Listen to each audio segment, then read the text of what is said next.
হরে কৃষ্ণ, স্বাগত বন্ধুরা। তো এই ভিডিওটা ছিল গত রবিবারের একাদশীর দিন, পরের দিন পারনার দিনে আমি এই ভিডিওটা করেছিলাম। রাধা মাধবের বুক দিয়েছিলাম, আর ফেসবুক থেকে যে পেমেন্টটা পেয়েছিলাম সেই পেমেন্টের কিছুটা টাকা খরচ করেছিলাম আমার রাধা মাধবের বুকের জন্য।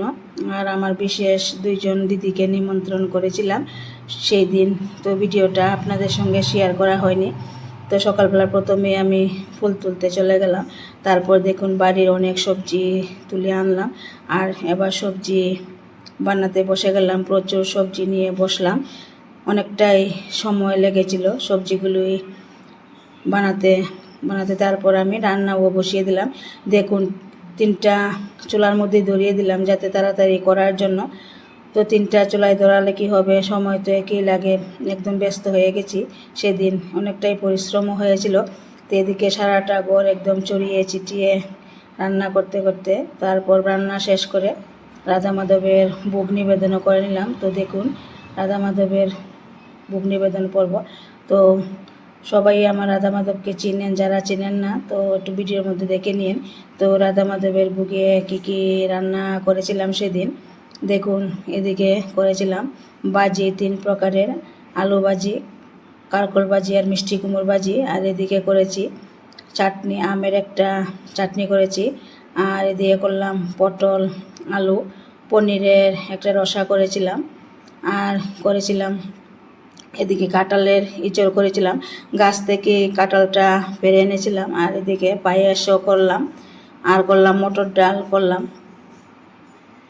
আর এদিকে শাক করলাম, বাড়ির যে সবজি তুলেছিলাম সেই শাকগুলি দিয়ে সব শাকটা করলাম। আর এদিকে গোবিন্দভোগের চালন্য করলাম। আর এদিকে বিভিন্ন সবজি দিয়ে একটা সবজি করলাম। তো এই ছিল সেদিনের রাধা মাধবের বুক নিবেদনের পর্ব।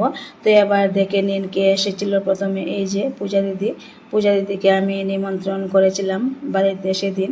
তো দিদি আসলো, দিদির মেয়েও। তো দিদিকে প্রথমে একটু ঠান্ডা দিলাম। আর এদিকে সুরজিৎ দাদা ওই সময়ে একটু ভিডিও কল করেছিল, বলেছিল আমাদের বাড়িতে আসলে একটু ভিডিও কল করার জন্য। তো পূজা দিদি কথা বলে নিল, আমিও একটু কথা বলে নিলাম দাদার সঙ্গে। তারপর সবাইকে প্রসাদ দিতে বসিয়ে দিলাম। এদিকে দেখুন আরেকজন দিদি এসেছে, আর এদিকে আমার ছেলের কয়েকজন বন্ধু ওরা এসেছিল। তো সবাইকে প্রসাদ দিয়ে শেষ করে নিলাম। এবার পূজা দিদি আমার ছাদ বাগানে একটু গেল দেখার জন্য। তো এই গাছগুলি কিন্তু পূজা দিদির বাবার নার্সারি থেকে আমি এনেছিলাম। মালটা, আমের চারা আর বিভিন্ন ফুলের চারাও এনেছিলাম। তো গাছগুলি অনেকটাই খুব সুন্দর হয়েছে। পূজা দিদি দেখে একদমই খুব আনন্দিত হলো। আর এই যে দেখুন আরেকজন দাদা দিদি, ওদেরকেও নিমন্ত্রণ করেছিলাম।